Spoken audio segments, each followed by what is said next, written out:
مضامین قرآن Islamic scholar مفتی محمد یوسف تیبی فاضل جامعہ اسلامیہ مدینہ۔ الحمدللہ رب العالمین والصلاة والسلام علی رسولہ الکریم وعلی آلہ وصحبہ اجمعین۔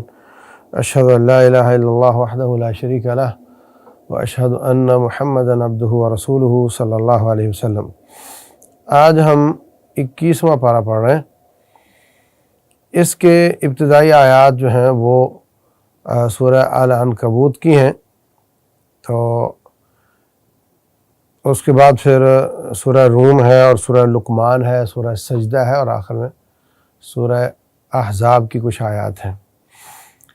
تو شروع میں اللہ تبارک و تعالیٰ فرماتے ہیں، نماز قائم کرو، نماز بے حیائی اور برائی سے روکتی ہے۔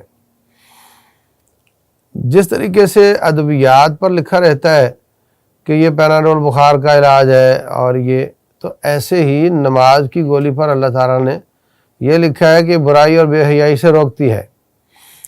ہمارے ہاں ٹریجڈی یہ ہے کہ یا تو 90% سے زیادہ لوگ نماز پڑھتے نہیں اور وہ مسلمان ہیں، اور اگر کوئی پڑھتے ہیں تو ان کی نماز ان کی اصلاح نہیں کر رہی۔ یہ ہمارا مسئلہ اس وقت، حالانکہ قرآن کہتا ہے کہ نماز اصلاح کرتی، برائیوں سے اور بے حیائی سے روکتی ہے۔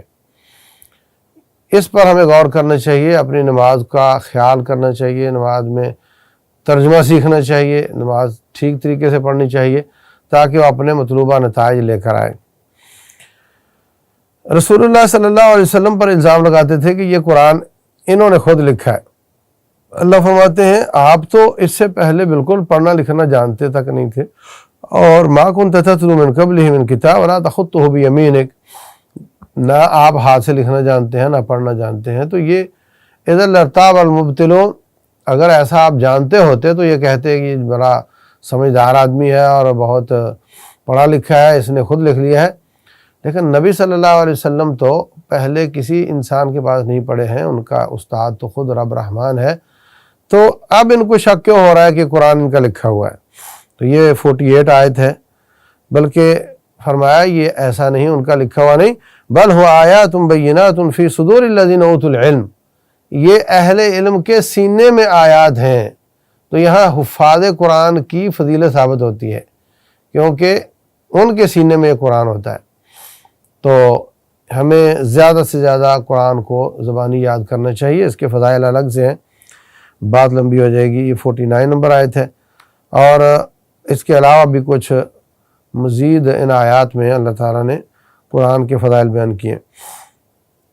یہ جو آپ کے مقابلے کے لوگ ہیں، دشمن ہیں، کافر ہیں، یہ بہت جلدی کہہ دیتے ہیں اگر تم سچے ہو تو جاؤ عذاب لے آؤ، یہ کر لو وہ کر لو۔ تو اللہ تبارک و تعالیٰ فرماتے ہیں یہ کوئی مشکل کام نہیں، پھر تو کہانی ختم ہو جائے گی نا۔ اس لیے ہم صبر کرنے والے اور مہلت دینے والے اور ان کے کہنے پر عذاب نازل نہیں کرتے۔ یہ 53 سے 55 کی آیات جو ہیں، اس میں اللہ تعالیٰ نے اپنی بردباری بیان کی ہے اور ان لوگوں کی جلد بازی بیان کی ہے۔ عذاب سے تم مر جاؤ گے، اور ہر شخص کو مرنا ہے، اس کے بعد پھر آپ کی امپرومنٹ کا کوئی چانس نہیں رہے گا۔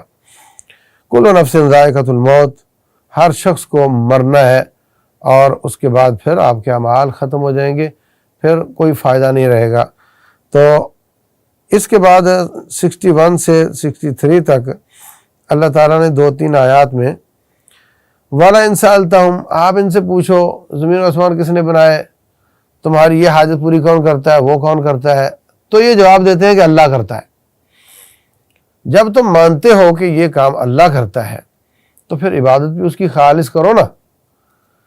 تو اللہ تبارک و تعالیٰ روزی دیتا ہے، وہ روٹی دیتا ہے، وہ بچے دیتا ہے، وہ حاجات پوری کرتا ہے، یہ عقیدہ مکے کے مشرکین کا تھا، ان آیات میں اللہ تعالیٰ نے بیان کیا ہے۔ لیکن اس کے باوجود وہ مشرک کیوں تھے؟ اس لیے کہ وہ اللہ کی طرف سے آنے والی نوازشات میں تو کہتے تھے اللہ دیتا ہے، اور بندے کی طرف سے جانے والی اللہ کی طرف عبادات میں وہ شریک کرتے تھے۔ تو جو اللہ کی نوازشات کو ماننا ہے، اس کو توحید ربوبیت کہتے ہیں، اور بندے کی طرف سے جانے والی عبادات خالص اللہ کے لیے کرنا، اس کو توحید الوہیت کہتے ہیں۔ آج ہم لوگ کہتے ہیں جی اللہ سے سب کچھ ہونے کا یقین اور غیر اللہ سے کچھ نہ ہونے کا یقین۔ اگر اس دعوت پر پوری دنیا آ جاتی ہے تو مکے کے مشرکوں کا لیول ہوگا، کیونکہ یہ توحید ربوبیت ہے کہ سب کچھ وہ کرتا ہے۔ جہاں آ کر کے ان کی سوئی پھنس گئی تھی اور جس وجہ سے ان میں نبی کے آنے کی ضرورت ہوئی، وہ تھی کہ جب تم یہ مانتے ہو تو پھر عبادت بھی خالص اللہ کی کرو۔ یہ آج ہماری دعوت میں چیز نظر نہیں آتی الا ماشاء اللہ۔ تو ہمیں اس بات پر ترکیز کرنی چاہیے کہ عبادت خالص رب ذوالجلال کی جائے، کسی قسم کی کوئی عبادت غیر اللہ کے لیے نہ ہو۔ اللہ تبارک و تعالیٰ لوگوں کے رزق فراخ بھی کرتا ہے اور تنگ بھی کرتا ہے، یہ اللہ تعالیٰ کا ایک نظام ہے۔ کئی لوگ تھوڑی محنت کرتے ہیں، بھولے بھالے ہیں، تھوڑے پڑھے لکھے ہیں، بہت کماتے ہیں، اور کئی لوگ بہت محنت کرتے ہیں، بڑے چالاک ہیں اور بہت پڑھے لکھے ہیں مگر تھوڑا کماتے ہیں۔ یہ اللہ تبارک و تعالیٰ کے ہاتھ میں ہے، وہ جتنا پیدا ہونے سے پہلے لکھوا کر ہم لائے ہیں اتنا رزق ہمیں عطا فرماتا ہے۔ اس کے بعد سورہ روم ہے۔ روم کے شروع سے لے کر 7 نمبر آیت تک روم کے مغلوب اور غالب ہونے کا قصہ ہے۔ بات بڑی دلچسپ ہے۔ فرمایا غلبت الروم، رومی مغلوب ہو گئے۔ اس وقت جو بڑی بڑی طاقتیں تھیں وہ روم اور ایران تھے۔ ایرانی آتش پرست تھے، نہ اللہ کو مانے، نہ کسی نبی کو، نہ آخرت کو، نہ جنت کو، نہ کعبہ کو، کچھ نہیں مانتے تھے۔ اور رومی یہ اللہ کو اللہ مانتے تھے، آخرت کو مانتے تھے، چلو اپنے نبی کو، اپنی کتاب کو مانتے تھے۔ اس وجہ سے نبی صلی اللہ علیہ وسلم اور ان کے ساتھیوں کی جو ہمدردیاں تھیں وہ ان کے ساتھ تھیں، اور عقیدے کے حساب سے مکے والے اپنے آپ کو ایرانی لوبی سمجھتے تھے۔ حالانکہ نہ لینا نہ دینا، دور دراز کا علاقہ ہے، نہ وہ تمہاری مدد کرتے نہ تم ان کی، لیکن عقیدے کی وجہ سے ایسا تھا۔ اور نبی صلی اللہ علیہ وسلم نے بھی اس کا انکار نہیں کیا کہ تمہارا کیا لینا دینا ان کے ساتھ۔ ایران غالب آ گیا، رومی مغلوب ہو گئے، تو جناب مکے والوں نے تو جشن منانے شروع کیے، ہمارے لوگ غالب آ گئے، اب ہم غالب آ جائیں گے، تمہارے لوگ مغلوب ہوئے۔ حالانکہ رومی بھی نبی صلی اللہ علیہ وسلم کے دشمن تھے، لیکن اتنا ایک تھا کہ وہ کچھ تو ہمارے قریب ہیں۔ تو اللہ تبارک و تعالیٰ نے آیات نازل کر دی، وَهُم مِّن بَعْدِ غَلَبِهِمْ سَيَغْلِبُونَ فِي بِضْعِ سِنِينَ، وہ اپنے مغلوب ہونے کے بعد دوبارہ غالب آ جائیں گے چند سالوں میں۔ للہ الامر من قبل ومن بعد، امر اللہ کا ہے شروع میں بھی بعد میں بھی۔ وَيَوْمَئِذٍ يَفْرَحُ الْمُؤْمِنُونَ بِنَصْرِ اللَّهِ، جب رومی مشرک عیسائی غالب آئیں گے ایرانیوں پر تو اس دن المومن خوش ہوں گے اللہ کی مدد کی وجہ سے۔ غور کرنے کی بات ہے، کیا تعلق ہے رسول اللہ صلی اللہ علیہ وسلم کی رومیوں کے ساتھ بھی لڑائیاں ہوئیں، عمر بن خطاب رضی اللہ عنہ، ابوبکر صدیق رضی اللہ عنہ، ان کے زمانے میں روم بھی فتح ہوا، ایران بھی فتح ہوا، سب سے جنگیں ہوئی، صحابہ شہید ہوئے، دشمن تھے جانی، جنگی، حربی، لیکن اس کے باوجود اللہ فرماتے ہیں جب رومی غالب آئیں گے نا تو مومن خوش ہوں گے۔ اب کہا بضع سنین، بضع ہوتے ہیں 9 سے کم سال ہوتے ہیں، تو 1 سال 2 سال 3 سال گزرے تو ذرا تنگ کر رہے ہیں حضرت ابوبکر صدیق رضی اللہ عنہ کو، کہتے ہیں سناؤ تم لوگ کہتے تھے رومی غالب آ جائیں گے، کیوں نہیں آئے؟ وہ کہتے تم عرب لوگ ہو، بضع سنین کے اندر اندر ہو جائیں گے۔ تو واقعتاً اس کے اندر اندر واقعتاً رومی غالب آ گئے اور ایرانی مغلوب ہو گئے اور مسلمان اس پہ خوش ہوئے۔ تو مسلمان کی جو خارجہ پالیسی ہے، پہلی بات تو یہ کہ جب بندہ کمزور ہوتا ہے اس کو کسی نہ کسی لابی کے ساتھ چلنا پڑتا ہے۔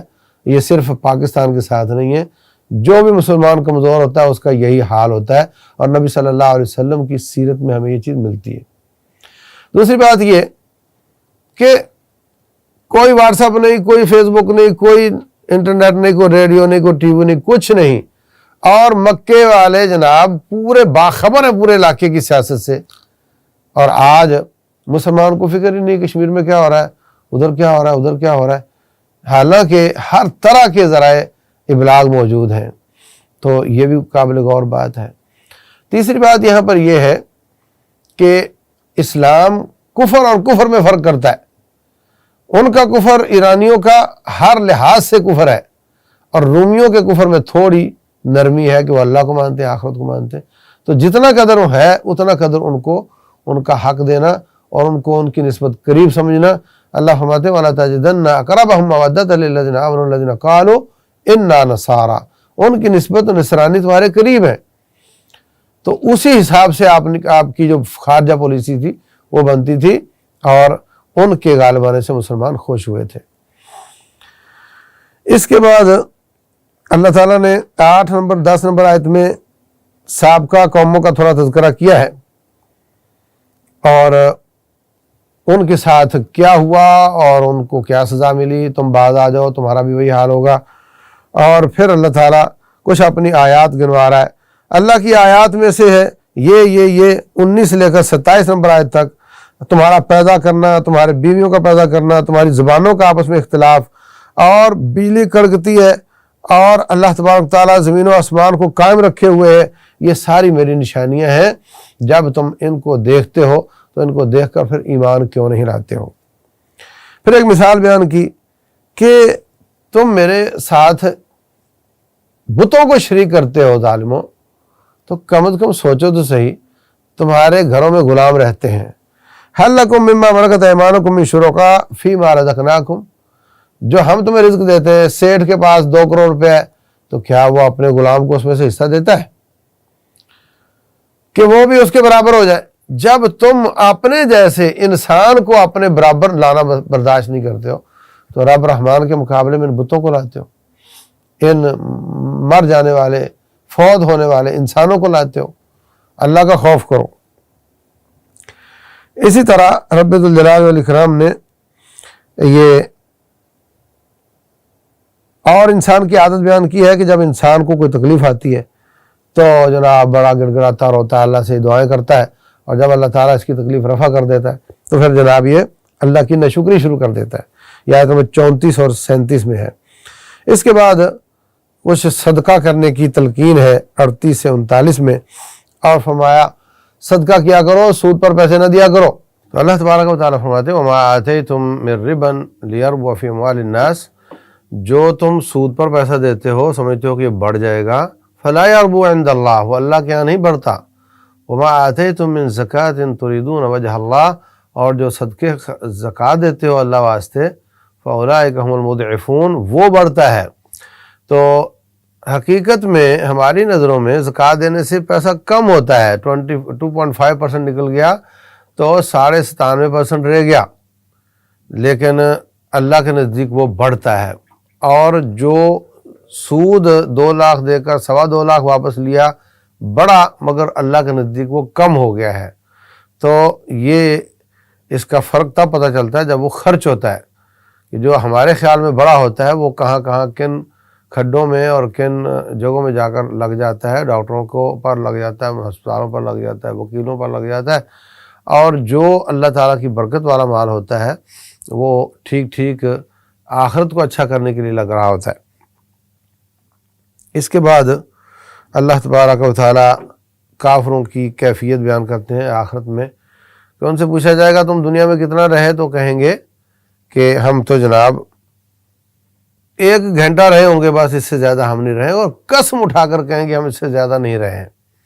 تو جب اس جہان کی جو پائیداری نہیں ہے، اور یہ کسی کھاتے کا ہے ہی نہیں کہ پورے 60 70 80 سال کو آپ 1 گھنٹہ مان رہے ہو، تو پھر کیا فائدہ اس کی امپرومنٹ کا اور اس کو اچھا کر کے اسی سے دل لگانے کا؟ پھر آخرت کو ہی یاد کیا جائے اور اس پر ہی اکتفا کی جائے۔ اس کے بعد سورہ لقمان ہے۔ سورہ لقمان مکی صورت ہے۔ اس میں شروع میں اللہ تبارک و تعالی فرماتے ہیں یہ قرآن جو ہے یہ ہدایت ہے، جیسے قرآن کے شروع میں بقرہ کے شروع میں کہا تھا کہ یہ ھدی للمتقین ہے، اور یہاں اللہ تبارک و تعالی فرماتے ہیں کہ یہ ہدایت ہے محسنین کے لیے اور رحمت بھی ہے۔ وہ وہاں بھی یہی کہا تھا یقیمون الصلاۃ، نماز قائم کرتے ہیں، زکوٰۃ دیتے ہیں، آخرت پر یقین رکھتے ہیں، تو یہاں بھی وہی صفات ان کی بیان ہوئی ہیں۔ کچھ لوگ ایسے ہیں جو آلات لہو خریدتے ہیں تاکہ لوگوں کو اللہ کے راستے سے روکیں۔ تو اس میں جتنے بھی باجے گاجے جو لہو اور گانے کے آلات ہیں موسیقی کے، ان سب کی مذمت بیان ہوئی ہے۔ اور جب ان پر ہماری آیات پڑھی جاتی ہیں منہ پھیر کر چلا جاتا ہے تکبر کرتے ہوئے، گویا کہ اس کے کان میں بوجھ ہے اور اس نے کچھ سنا ہی نہیں ہے۔ اللہ اکبر۔ پھر اس کے بعد پھر اللہ تعالیٰ نے اپنی جو کمالات ہیں، اپنی تخلیق ہے، اس کی کچھ باتیں بیان کی ہیں۔ آیت نمبر 10 میں فرمایا کہ اللہ نے زمین آسمان کو بنایا بغیر کسی ایسے ستون کے جو تمہیں نظر آ رہا ہو، اور زمین میں کیل ٹھوک دیے یعنی پہاڑ تاکہ یہ ہلے نہیں، اور اس میں ہر طرح کے جانور پھیلا دیے اور ہر طرح کے کھانے کے انتظام کر دیے۔ یہ تو میں نے کیا ہے۔ فَأَرُونِي مَاذَا خَلَقَ الَّذِينَ مِن دُونِهِ، اور جن کی تم میرے مقابلے میں عبادت کرتے ہو ان کا بھی تو کچھ کارنامہ دکھاؤ نا مجھے۔ کچھ پیدا نہیں کر سکتے۔ ایک آیت میں اللہ فرماتے ہیں مکھی نہیں بنا سکتے، سارے اکٹھے ہو کر بھی مکھی نہیں بنا سکتے، اور اگر مکھی بنانا تو دور کی بات ہے، مکھی ان کا کھانا چھین کر لے جائے تو اسے واپس نہیں لے سکتے، اتنے کمزور ہیں۔ ان کو میرے مقابلے میں لاتے ہو۔ اس کے بعد سورہ لقمان کا نام لقمان اس لیے کہ یہ ایک بہت حکیم آدمی تھا، حکمت والا دانا آدمی تھا۔ سابقہ امتوں میں بعض لوگ کہتے ہیں وہ نبی تھا، لیکن یہ بات کمزور ہے، وہ دانا آدمی تھا۔ اور جو دنیا والے ہوتے ہیں یہ داناؤں کی باتیں زیادہ مانتے ہیں، انبیاء کا انکار کرتے ہیں، تو اللہ تبارک و تعالیٰ یہ ایک داناؤں کی بات لے کر آیا۔ رسول اللہ صلی اللہ علیہ وسلم کے زمانے میں حضرت زید بن حارثہ کا بیٹا اسامہ بن زید، ان کے رنگ کا بڑا فرق تھا۔ زید بہت ہی خوبصورت اور اسامہ بہت ہی کالے رنگ کا، تو لوگ کہتے تھے کہ یہ اس کا بیٹا نہیں ہے، اور نبی صلی اللہ علیہ وسلم کو ان دونوں سے بڑی محبت تھی، تو جب وہ یہ کہتے تو آپ کو بڑی تکلیف ہوتی تھی۔ ایک دن دونوں لیٹے ہوئے اور دونوں کے پاؤں ظاہر ہو رہے ہیں، باقی جسم پر چادر ہے۔ ایک قیافہ شناس آتا ہے، اگر کہتا ہے یہ دونوں باپ بیٹا ہے، تو رسول اللہ صلی اللہ علیہ وسلم بڑے خوش ہوئے۔ گھر گئے تو آپ کی بیوی نے پوچھا آج بہت خوش ہیں، کہا دیکھتی نہیں ہو، وہ قیافہ شناس نے تصدیق کر دیا کہ یہ باپ بیٹا ہے۔ اب نبی اوپر سے وحی آتی ہے تو ان کو قیافہ شناس کی کیا ضرورت ہے؟ بات صرف یہی تھی کہ لوگ نبوت کو اور وحی کو تو مانتے نہیں، تو وہ دنیاوی حساب سے جو سمجھدار لوگ ہوتے ہیں ان کی بات مانتے ہیں، تو اب انہوں نے بھی تصدیق کر دی ہے۔ تو یہاں بھی اللہ تعالیٰ نے وحی کی بات کی، اور جو وحی کو نہیں مانتے ان کے لیے ایک سمجھدار آدمی، دانا آدمی کی بات بیان کی کہ وہ بھی تو یہی کہہ رہا ہے کہ اللہ کے ساتھ شرک نہ کرو۔ تو یہاں پر لقمان جو تھے انہوں نے اپنے بیٹے کو جو نصیحتیں کی ہیں، نمبر 1 شرک نہیں کرو، نمبر 2 والدین کے ساتھ اچھا سلوک کرو، ماں نے بہت تکلیفوں کے ساتھ اس کو جنا ہے۔ والدین اگر اللہ کے ساتھ شرک کی بات کریں تو ان کی بات مت مانو، اور اے بیٹے اگر کوئی ایک ذرہ بھی ہو کسی پہاڑ میں، زمینوں میں یا آسمانوں میں، اللہ اس کو لانے پر قادر ہے۔ اے بیٹے نماز قائم کر، نیکی کا حکم دے، برائی سے منع کر، اور کوئی تکلیف آئے تو صبر کر۔ اے بیٹے لوگوں کے سامنے اکڑ نہیں، لوگوں کے ساتھ ملنا چاہیے، اور یہ کہ اکڑ کر چلنا یہ بری بات ہے، اور چلنے میں بھی چال بھی بڑی درمیانے درجے کی ہونی چاہیے، آواز بھی بڑی نہ دھیمی نہ بہت اونچی ہونی چاہیے۔ تو یہ سب نصیحتیں انہوں نے کی ہیں، اور اس وجہ سے اس سورت کا نام سورہ لقمان ہے۔ ان سب کے باوجود اب قرآن کی دلیلیں بھی آ گئیں، ادلہ آ گئے، اوپر سے وحی بھی آ گئی، نبی صلی اللہ علیہ وسلم کے فرامین بھی آ گئے، ادھر سے ایک دانا آدمی کی باتیں بھی آ گئیں تائید میں۔ اس کے باوجود اللہ فرماتے ہیں کہ یہ لوگ ظالم، یہ پھر بھی اللہ کے ساتھ شرک ہی کرتے ہیں۔ اللہ تعالیٰ نے ہر چیز ان کے لیے مسخر کر دی ہے، اور اس کے باوجود یہ ادھر ہی جاتے ہیں، اور شیطان ان کو ادھر کھینچتا ہے۔ تو اس لیے اے نبی علیہ الصلوۃ والسلام، آپ کی محنت میں کوئی کمی نہیں، ہمارے دلائل میں کوئی کمی نہیں، پھر اس کے باوجود یہ باز نہیں آتے۔ تو من کفر فلا یحزنک کفرہ، اب ان کے اس کفر پر آپ غمگین نہ ہوا کریں، پریشان نہ ہوا کریں۔ تو یہ تسلی والی آیات ہیں۔ اس کے بعد اللہ تبارک و تعالیٰ فرماتے ہیں اللہ کے کلمات بہت زیادہ ہیں۔ اگر سارے سمندر 7 گنا ہو جائیں، یعنی 7 زمینوں کے سمندر آ جائیں، اور سارے درخت قلم بن جائیں اور سمندر روشنائی بن جائیں اور لکھنا شروع کیا جائے، تو اللہ کے کلمات ختم نہیں ہوتے۔ اور تم کہتے ہو دوبارہ کیسے اٹھایا جائے گا؟ جس طرح ایک بندے کو پیدا کرنا، اسی طرح سب کو پیدا کرنا آسان ہے۔ جس طرح ایک بندے کو اٹھانا آسان ہے، اسی طرح ساری کائنات کو اٹھانا بھی اللہ کے لیے کوئی مشکل نہیں ہے۔ اور تم بھی تو جب سمندر میں جاتے ہو تو خالص اللہ تعالیٰ کو پکارتے ہو نا، تو پھر جب باہر آ جاتے ہو تو پھر تم اللہ کے ساتھ شرک کیوں کرتے ہو؟ یہ اس طریقے سے اللہ تعالیٰ نے ان کو سمجھایا ہے۔ اس کے بعد سورہ سجدہ ہے، الف لام سجدہ۔ رسول اللہ صلی اللہ علیہ وسلم فجر کی جماعت میں پہلی رکعت میں پڑھا کرتے تھے اور دوسری میں سورہ دہر پڑھا کرتے تھے۔ اس میں اللہ تبارک و تعالیٰ شروع میں نبوت کے تذکرے کے نبی کو اللہ تعالیٰ نے نذیر بنا کر بھیجا ہے، اور یہ کہ رب ذوالجلال نے کائنات کو بنایا ہے اور 6 دنوں میں بنایا ہے، اور یدبر الامر من السماء الی الارض، آسمان سے زمین کے معاملات کو چلاتا ہے۔ اس سے اللہ تعالیٰ کا بلند ہونا ثابت ہوتا ہے، اللہ کا عرش پہ ہونا ثابت ہوتا ہے۔ اور پھر اس میں اللہ تعالیٰ کی کچھ صفات بیان کی گئی ہیں۔ عالم الغیب و شہادہ ہے، اور انسان کو پیدا کیا ہے اور اس میں روح پھونکی ہے، اور پہلے انسان کو پیدا کیا ہے مٹی سے، اس کے بعد پھر پانی سے پیدا کیا ہے۔ یہ سب تذکرے اللہ تعالیٰ یہاں بیان کیے ہیں۔ یہ لوگ جو اللہ تعالیٰ کا انکار کرتے مجرم ہیں، یہ آپ ان کو دیکھ کر پریشان نہ ہو، قیامت والے دن ان کو اللہ پکڑے گا اور یہ اللہ کے سامنے سر جھکا کر کھڑے ہوں گے اور کہیں گے ربنا ابصرنا وسمعنا، ہم نے اپنی آنکھوں سے دیکھ لیا، کانوں سے سن لیا، فرجعنا نعمل صالحا، واپس لٹا دے، اب ہم نیک کام کریں گے۔ انا موقنون، طالب علموں علماء کے بتانے سے یقین نہیں آتا تھا، آیات سن کر یقین نہیں آتا تھا، اب ہمیں دیکھ کر یقین آیا ہے۔ عزیزو، یہی فرق ہے۔ جو مومن ہوتا ہے یؤمنون بالغیب، وہ دیکھے بغیر ایمان لے آتا ہے، اور جو مومن نہیں ہوتا وہ اپنی آنکھ پر اعتماد کرتا ہے، اپنے کان پر کرتا ہے، اللہ اس کے رسول پر اعتماد نہیں کرتا، مگر ایسے ایمان کا کوئی اللہ بھی اعتبار نہیں کرتا اور نہ اس کا رسول صلی اللہ علیہ وسلم۔ یہاں پر اللہ تبارک و تعالیٰ نے دونوں آیتوں میں فرمایا کہ جو مومن ہیں وہ نیک اعمال کرتے ہیں اور نیک اعمال کی وجہ سے جنت میں جائیں گے، اور جو کافر ہیں وہ کفر کی وجہ سے جہنم میں جائیں گے۔ انا نسیناکم وذوقوا عذاب الخلد بما کنتم تعملون، اعمال کی وجہ سے۔ تو اگلی آیت میں فلا تعلم نفس ما اخفی لهم من قرۃ اعین جزاء بما كانوا یعملون، عمل کی وجہ سے۔ حدیث میں آتا ہے کہ لن يدخل الجنۃ احد بعملہ، کوئی شخص عمل کی وجہ سے جنت میں نہیں جائے گا۔ یہاں قرآن کہتا ہے تم جنت میں چلے جاؤ، تمہارے لیے جنت کی نعمتیں ہیں تمہارے عمل کی وجہ سے۔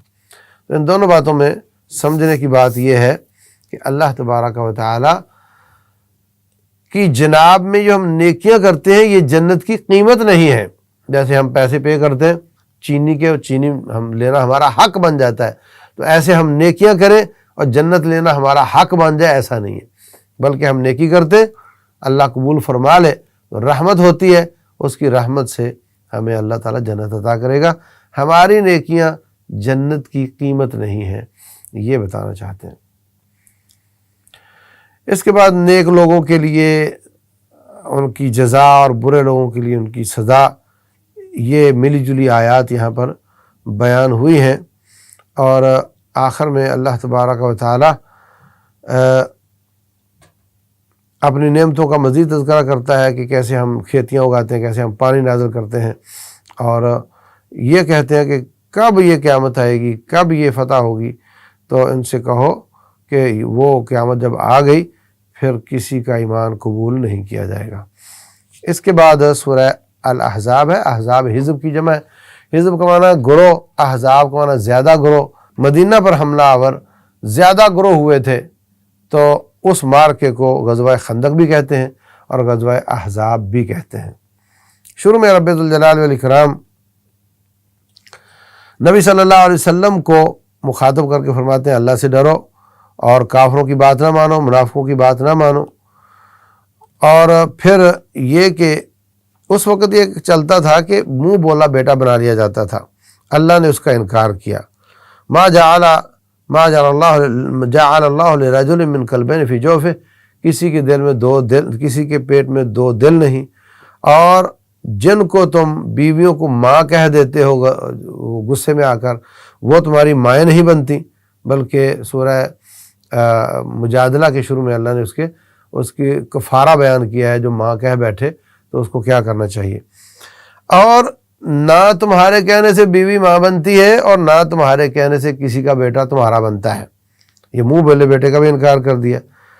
تو اس کے بعد فرمایا ان کو ان کے اپنے نام پر نہ پکارا کرو، جیسے زید رضی اللہ تعالیٰ عنہ کو آپ نے بیٹا بنایا تو لوگ زید بن محمد کہتے تھے صلی اللہ علیہ وسلم، فرمایا نہیں، اس کو زید بن حارثہ کہو، اصل باپ کی طرف پکارو۔ تو جو شخص اپنی برادری چینج کر لیتا ہے تو گویا وہ اپنا باپ چینج کرتا ہے۔ رسول اللہ صلی اللہ علیہ وسلم نے اس پر شدید وعید بیان کیا ہے، جنت کی خوشبو نہیں پائے گا، اور بڑی سخت روایات ہیں۔ بعض لوگ اس میں اس عورت کو شامل کر لیتے ہیں جو اپنے شوہر کا نام ساتھ لگاتی ہے، حالانکہ وہ بطور باپ نہیں لگاتی، بطور شوہر لگاتی ہے، تو یہ اس وعید میں شامل نہیں ہوتا۔ البتہ اتنا ضرور ہے کہ عورت کو شادی کے باوجود اپنے باپ کے ساتھ ہی منسوب رہنا چاہیے۔ اور اس کے بعد اللہ تبارک و تعالیٰ فرماتے ہیں نبی تمہاری جان سے بھی زیادہ قریب ہیں اور ان کی بیویاں تمہاری مائیں ہیں، تو وہ باپ کی جگہ پر ہیں، ان کی بیویاں ہماری مائیں ہیں۔ تو یعنی نبی ولی ہے۔ اگر کوئی شخص کہ کوئی عورت آ کر نبی صلی اللہ علیہ وسلم کے پاس آ جاتی ہے، کہتی ہے جی میں شادی کرنا چاہتی ہوں، تو آپ اپنی ذات کے ساتھ کر لو یا کسی سے کر دو، تو وہاں پر ولی کی اجازت کی ضرورت نہیں پڑے گی، کیونکہ نبی علیہ الصلوۃ والسلام سب کے ولی ہیں۔ لیکن آج کل تو چوپٹ راج ہے، کوئی بھی عورت چاہے دو گواہ بنائے کسی سے شادی کر لے، باپ سے نہ پوچھے، تو ہمارے مفتی لوگ اس کو جائز قرار دیتے ہیں، جبکہ نبی صلی اللہ علیہ وسلم فرماتے ہیں لا نکاح الا بولی، ولی کے بغیر نکاح نہیں ہوتا۔ اس کے بعد اللہ تبارک و تعالیٰ نے 9 نمبر آیت سے لے کر 27 نمبر آیت میں تک غزوہ احزاب کا بیان کیا ہے کہ جب دشمن گروہ اکٹھے ہو کر آئے اور مدینہ پر حملہ آور ہوئے، جب اوپر سے بھی آئے نیچے سے بھی آئے، جب آنکھیں پتھرا گئیں اور کلیجے منہ کو آ گئے اور تم نے بدگمانیاں شروع کر دیں، مومنوں کو خوب ہلا دیا گیا، جب منافقوں نے باتیں شروع کر دیں اور کہنے لگے تم سرنڈر ہو جاؤ، اب تم مقابلہ نہیں کر سکو گے، اور جو منافق تھے وہ مقابلے میں مسلمانوں کے ساتھ مل کر نہیں آئے، کہتے تھے ہمارے گھر خالی ہیں، ہم نہیں چھوڑ سکتے۔ تو یہ سب کچھ ہوا، پھر اللہ تبارک و تعالیٰ نے ان پر ہوائیں نازل کی، سردی شدید تھی، ادھر سے ہوا، ان کے خیمے اکھڑ گئے، ان کی دیگیں الٹ گئیں اور انہوں نے بھاگنے میں عافیت سمجھی۔ مسلمانوں نے اپنا خندق کھود کر اس کا دفاع کیا تھا۔ تو یہ سب اللہ تعالیٰ نے یہاں بیان کرنے کے بعد فرمایا لَقَدْ كَانَ لَكُمْ فِي رَسُولِ اللَّهِ أُسْوَةٌ حَسَنَةٌ، تمہارے لیے رسول اللہ صلی اللہ علیہ وسلم کی زندگی میں بہترین نمونہ ہے۔ اب آپ اندازہ کریں کہ اس آیت کو ہم پڑھتے ہیں سیرت کے حساب سے، جبکہ اس کا سیاق کیا ہے؟ غزوہ احزاب، اور اس سے اگلی آیت بھی غزوہ احزاب کی ہے۔ وَلَمَّا رَأَى الْمُؤْمِنُونَ الْأَحْزَابَ، جب مومنوں نے لشکروں کو آتے ہوئے دیکھا تو کہنے لگے یہ تو وہی ہے جو ہمارے رب نے اور ہمارے رسول نے پہلے سے بتا رکھا ہے۔ منافق کہنے لگے اذ یقول المنافقون والذین فی قلوبہم مرض ما وعدنا اللہ ورسولہ الا غرورا، ہمارے ساتھ اللہ اس کے رسول نے نعوذ باللہ دھوکہ کر لیا، ہمیں کہتے تھے میدان میں آؤ مدد آ جائے گی، کوئی مدد نہیں آئی۔ منافقوں کا نفاق ظاہر ہو گیا اور مومنوں کا ایمان دشمن کو دیکھ کر ظاہر ہو گیا، غالب ہو گیا، زیادہ ہو گیا۔ ایسے ہی ہوتا ہے ہمیشہ۔ تو یہ سارا قصہ مکمل کرنے سے درمیان میں لَقَدْ كَانَ لَكُمْ فِي رَسُولِ اللَّهِ أُسْوَةٌ حَسَنَةٌ یہ والی آیت نازل ہوئی ہے، تو ثابت ہوا کہ رہتی دنیا تک جب بھی کبھی اتحادی فورسز حملہ آور ہوں تو تمہارے لیے رسول اللہ صلی اللہ علیہ وسلم کی زندگی میں بہترین نمونہ ہے۔ اس کے بعد جب فتوحات زیادہ ہو گئیں اور نبی صلی اللہ علیہ وسلم کا حصہ 5واں ہوتا تھا ہر غنیمت میں جو اللہ نے دیا ہے، تو پیسہ زیادہ آ گیا، تو آپ کی بیویوں نے مطالبہ شروع کر دیا کہ اب ہماری بھی تھوڑی جو سٹیٹس ہمارا بھی تھوڑا مینٹین ہونا چاہیے، ہمیں بھی تھوڑا پیسہ ملنا چاہیے۔ تو اللہ تعالیٰ نے یہ آیت نازل کر کے اے نبی علیہ السلام اپنی بیویوں سے کہہ دیں کہ اگر دنیا کا سٹیٹس مینٹین کرنا ہے، دنیا کی رش پش ہونی ہے، تو پھر یہ گھر نہیں ملے گا، اور اگر اسی فاقہ مستی پر چلنا ہے تو پھر مطالبے چھوڑ دو۔ تو وہ بیویوں نے مطالبے چھوڑ دیے اور آپ کے ساتھ رہنے کا عزم کیا۔ تو یہ اس کے بعد عورتوں کے کافی سارے مسائل وہ چلیں گے اگلے پارے میں۔ اللہ تبارک و تعالی ہماری صورتحال یہ ہے، جتنی آمدن زیادہ اتنے خرچے زیادہ، جبکہ نبی صلی اللہ علیہ وسلم کی آمدن بہت زیادہ ہو گئی تھی مگر خرچے اتنے ہی رہے، اور بیویوں کو جو ملتا تھا وہ بھی صدقہ ہی کرتی چلی جاتی تھیں، اور آپ بھی بہت زیادہ صدقہ کرتے تھے، اور رمضان بھی صدقات کا مہینہ ہے۔ ہمارے لیے ان کا یہ بھی عمل بھی بہترین نمونہ ہے، ہمیں کرنا چاہیے۔ اللہ عمل کی توفیق دے، واللہ اعلم، وصلی اللہ وسلم وبارک علی نبینا محمد۔